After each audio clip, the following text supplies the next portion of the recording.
Halo teman-teman, selamat datang kembali di Cerita Anak Teknik. Saya Samuel dan hari ini saya akan bercerita tentang struktur baja.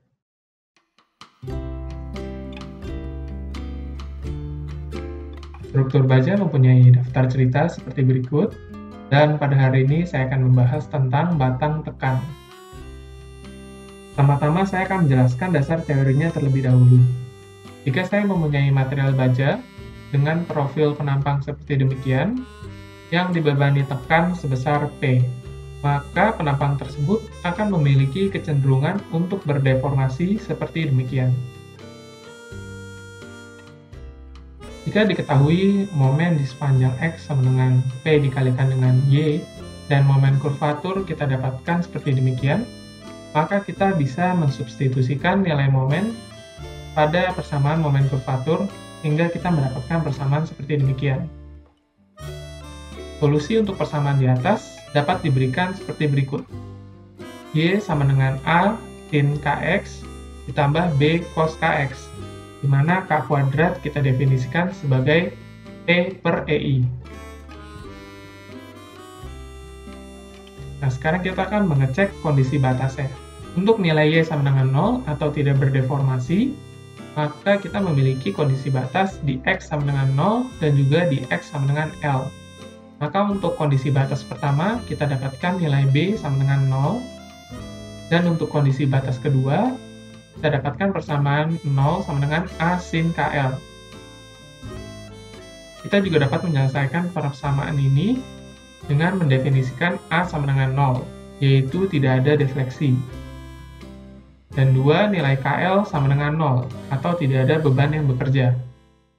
Dan yang terakhir, bisa kita definisikan nilai KL sama dengan N dikalikan dengan V. Penyelesaian ketiga ini merupakan persyaratan terjadinya tekuk.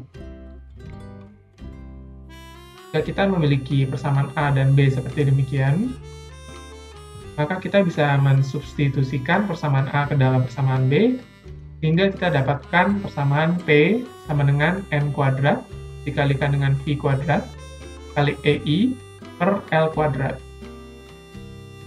Untuk tekuk kurva tunggal, di mana nilai N sama dengan 1, kita mendapatkan nilai P sama dengan V kuadrat kali EI per L kuadrat. Kita juga sering menyebutnya sebagai Euler critical load. Sekarang kita mendefinisikan tegangan kritis dari Euler critical load, di mana F critical sama dengan P critical dibagi dengan luas gross dari penampang. Maka kita dapatkan persamaan V kuadrat kali E per L per R kuadrat adalah tegangan kritisnya. Di sini kita ketahui bahwa nilai tegangan kritis dipengaruhi oleh modulus elastisitas atau modulus Young, dan juga dipengaruhi oleh kelangsingan elemen atau disebut lambda. Untuk kondisi tumpuan ujung-ujung kolom selain sendi-sendi, akan memiliki nilai faktor panjang efektif yang disebut K. Sekarang saya akan memplotkan nilai tegangan kritis dibandingkan dengan kelangsingan elemen.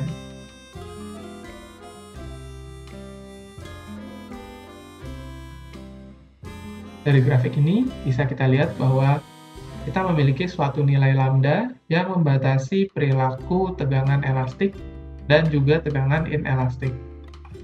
Namun pada keadaan range tegangan inelastik, kita memiliki daerah yang tereduksi akibat adanya tegangan sisa dan ketidaksempurnaan dalam pembentukan profil. Sehingga kegagalan pada penampang baja bisa terjadi sebelum baja mencapai kelelehan atau FY. Hal ini disebabkan karena adanya pengaruh kelangsingan profil yang menyebabkan tekuk. Sekarang saya akan membahas tahanan tekan dari elemen. Tahanan tekan elemen dijelaskan dalam beberapa aspek, yaitu seperti berikut. Dan selanjutnya, ada tahanan tekan elemen yang tidak dijelaskan pada cerita ini, yaitu komponen struktur yang menahan kombinasi lentur dan juga tekan aksial, komponen struktur yang menahan torsi dan tekan aksial, komponen struktur komposit yang terbebani secara aksial, dan juga kekuatan tekan elemen-elemen penyambung. Sekarang saya akan membahas tentang ketentuan umumnya. Menurut SNI 1729 tahun 2020, pasal E1, kekuatan tekan nominal atau PN harus diambil nilai terendah yang diperoleh berdasarkan pada keadaan batas tekuk lentur, tekuk torsi, dan tekuk torsi lentur yang berlaku. Dalam SNI ini juga diberikan catatan pengguna tabel E1.1 yang berisi tabel pemilihan untuk penerapan profil bab E, di mana tabel ini juga menunjukkan keadaan batas untuk masing-masing tipe profil. Sekarang saya akan membahas di panjang efektifnya. Panjang efektif atau LC terhadap radius girasi R untuk perhitungan kelangsingan komponen tekan harus ditentukan sesuai dengan bab C atau lampiran 7 SNI 1729 tahun 2020.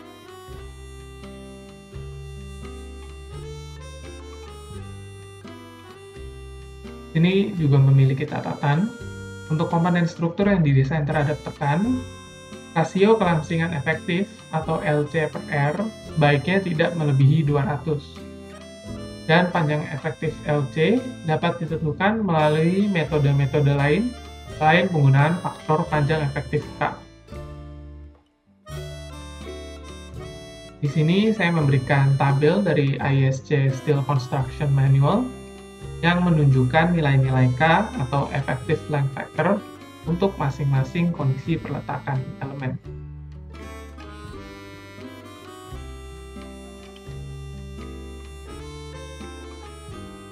Sekarang saya akan membahas tentang tekuk lentur pada komponen struktur tanpa elemen langsing.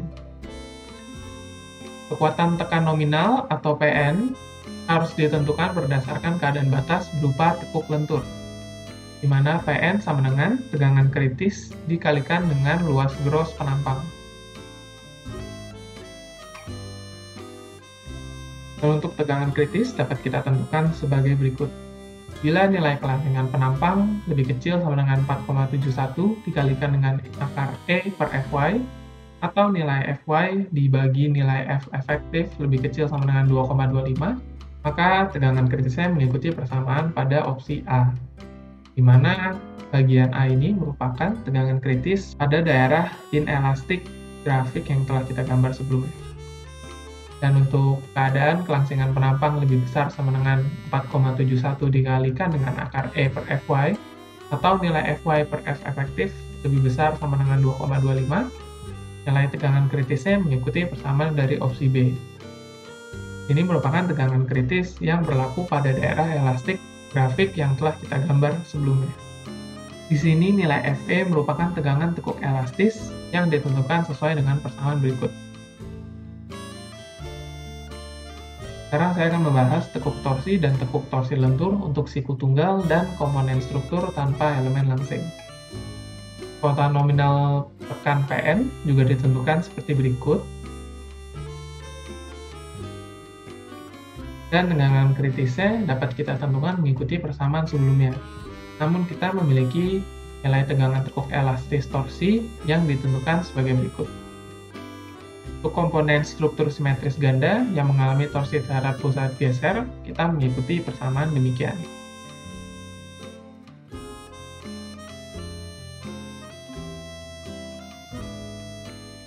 Dan untuk komponen struktur simetris tunggal yang mengalami torsi terhadap pusat geser dengan Y adalah sumbu simetri, dapat mengikuti persamaan seperti demikian. Dan untuk C, komponen struktur asimetris yang mengalami torsi terhadap pusat geser, Fe merupakan akar terendah dari persamaan pangkat 3 berikut.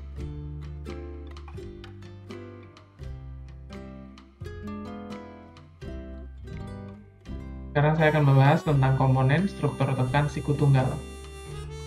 Kekuatan nominal tekan PN untuk komponen struktur siku tunggal harus merupakan nilai terendah berdasarkan keadaan batas tekuk lentur pada komponen struktur tanpa elemen langsing atau dengan elemen langsing, tekuk torsi, dan juga tekuk torsi lentur pada siku tunggal.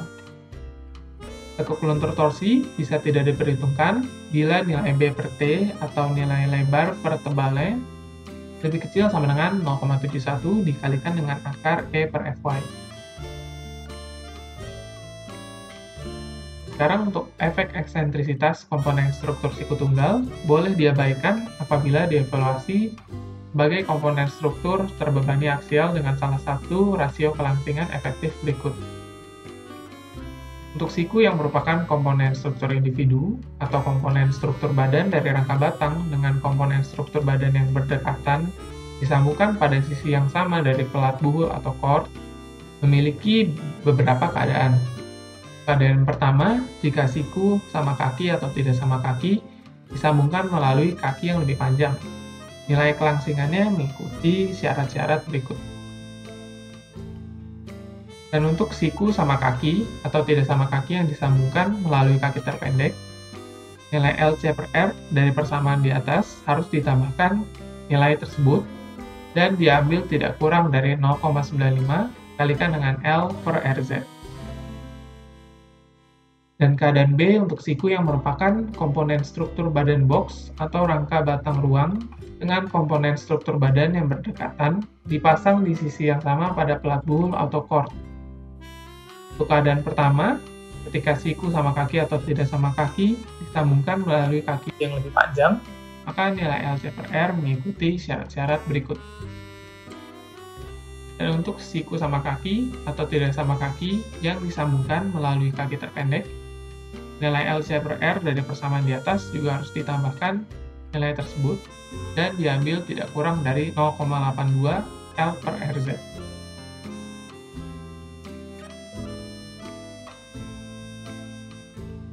Kedua analisis rasio kelangsingan efektif tadi bisa digunakan jika memenuhi syarat-syarat berikut.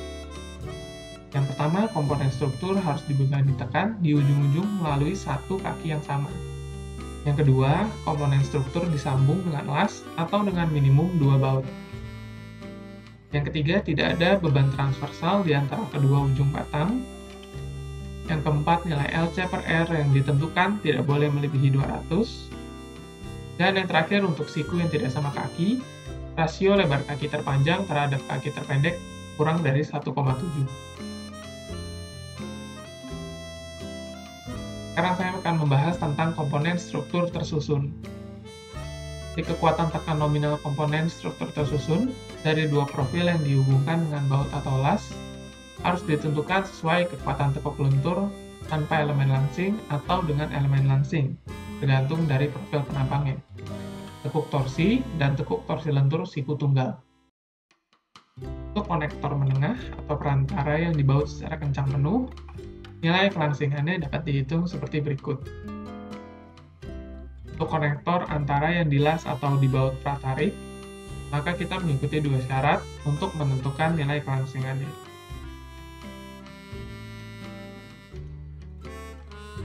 Pada SNI 1729 tahun 2020, diberikan juga persyaratan dimensional komponen struktur tersusun. Syarat ini dapat mengikuti pasal E6 nomor 2. Sekarang saya akan membahas tentang komponen struktur yang memiliki elemen langsing. Untuk kekuatan tekan nominal, harus diambil nilai terendah berdasarkan keadaan batas tekuk lentur, tekuk torsi, dan tekuk torsi lentur dalam interaksi dengan tekuk lokal. Maka nilai PN sama dengan tegangan kritis dikalikan dengan AE, atau penjumlahan luas efektif penampang yang berdasarkan pada lebar efektif tereduksi. Untuk komponen struktur elemen langsing, tidak termasuk penampang struktur berongga bundar, lebar efektif atau BE, DE untuk profil T, dan HE untuk badan atau web, maka untuk elemen langsing ditentukan seperti berikut. Di sini saya menyertakan tabel E7.1 untuk faktor penyesuaian ketidaksempurnaan lebar efektif C1 dan C2 dari SNI 1729 tahun 2020.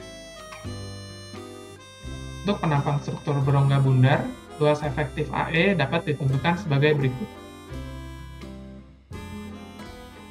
Sekarang saya akan masuk ke contoh soalnya. Jika saya mempunyai penampang profil H 200x200 dengan tebal badan 8 mm dan tebal sayapnya adalah 12 mm yang memiliki tinggi 4.500 mm dan diberikan tekan sebesar 800 kN. Di sini perletakannya untuk ujung bawahnya terjepit dan untuk atasnya tersendi. Untuk mutunya diketahui Fy sama dengan 240 MPa dan Fu-nya sama dengan 370 MPa. Maka ditanya, apakah kolom baja kuat untuk menahan beban-beban terfaktor? Maka marilah kita bantu IMA untuk menyelesaikan permasalahan berikut. Di sini kita rekap dulu untuk data-data yang telah diberikan. Dan pertama yang kita lakukan adalah melakukan pemeriksaan kelangsingan penampang. Untuk kelangsingan flange, kita dapatkan rasio kelangsingan sama dengan 8,33. Dan untuk batas kompaknya atau lambda P diberikan syarat 0,38 kali akar E per Fy. Ini nilainya adalah 10,97 dan kita dapatkan nilai flange kita merupakan penampang yang kompak. Nah, untuk kedua kita periksa kelangsingan penampang di web. Kita dapatkan kelangsingannya adalah 18,75 dan kita memiliki batas kompak atau lambda P sama dengan 3,76 dikalikan dengan akar E per Fy. Ini nilainya adalah 108,5 dan kita dapat mendefinisikan bahwa kelangsingan penampang web adalah kompak. Untuk batas perbandingan maksimum lebar terhadap tebal penampang bisa mengacu pada tabel B4.1a sampai B di SNI 1729 2020. Selanjutnya kita melakukan perhitungan panjang tepuk, di mana nilai KC sama dengan 0,8 karena kita memiliki satu ujung yang bebas berotasi. Nilai L sama dengan 4.500 mm, maka panjang tepuknya atau LC sama dengan nilai K dikalikan dengan L, yaitu 3.600 mm. Selanjutnya kita melakukan perhitungan kelangsingan masing-masing sumbu. Untuk lambda X, kita memiliki nilai LC sama dengan 3.600 dan radius girasi arah X sama dengan akar inersia X per luas penampang. Kita dapatkan kelangsingannya adalah 41,77 dan lebih kecil dari 200 sehingga memenuhi syarat. Dan untuk kelangsingan arah Y, kita lakukan hal yang sama dan kita dapatkan nilai 71,735 yang juga lebih kecil daripada 200. Nilai faktor panjang efektif dapat mengacu pada tabel C A7.1 ISC Steel Construction Manual. Sekarang selanjutnya kita melihat pada tabel E1.1 SNI 1729 tahun 2020. Untuk penampang melintang berikut dan tanpa elemen langsing, kita memiliki keadaan batas FB dan TB, di mana FB merupakan tekuk lentur dan TB merupakan tekuk torsi. Sekarang kita menghitung perhitungan untuk tahanan tekuk lentur. Kita hitung dulu untuk tegangan tekuk elastis pada sumbu X sama dengan 1131,36 MPa dan untuk sumbu Y sama dengan 383,59 MPa. Hingga untuk tegangan kritis, kita analisis untuk sumbu X, karena nilai Fy dibagi dengan nilai F efektif arah X sama dengan 0,22 atau lebih kecil dari 2,25, maka kita dapat menghitung tegangan kritisnya mengikuti persamaan pada daerah inelastik. Hingga kita dapatkan tegangan kritis di sumbu X sama dengan 219,6 MPa, dan kita lakukan pula untuk perhitungan tegangan kritis di sumbu Y. Kita dapatkan nilai tegangan kritis di sumbu Y sama dengan 183,7 MPa. Selanjutnya kita bisa menghitung tahanan tekuk luntur untuk penampang ke arah sumbu kuat, di mana nilai V Pn sama dengan 0,9 dikalikan dengan luas penampang dikalikan dengan tegangan kritikalnya. Kita dapatkan V Pn untuk sumbu kuatnya atau sumbu X sama dengan 1255 kN dan tahanan tekuk untuk penampang ke arah sumbu lemah sama dengan 1050 kN. Selanjutnya kita melakukan perhitungan tahanan tekuk torsi dan juga tahanan tekuk torsi lentur. Kita hitung dulu untuk nilai F efektifnya mengikuti persamaan seperti berikut. Hingga kita mendapatkan nilai F efektif sama dengan 658,12 MPa. Ini kita tahu bahwa nilai Fy per Fe-nya sama dengan 0,36, sehingga lebih kecil dari 2,25. Kita pakai tegangan kritis di daerah inelastisnya, sehingga kita dapatkan nilai tegangan kritisnya adalah 206,4 MPa. Maka tahanan untuk tekuk torsi dan juga tekuk torsi lentur adalah 1180 kN. Dari beberapa jenis tahanan, kita memiliki masing-masing kapasitasnya. Hingga untuk mengetahui kapasitas dari kolom baja tersebut, kita mengambil nilai kapasitas terendah, yang ternyata merupakan tahanan tekuk luntur pada sumbu lemah.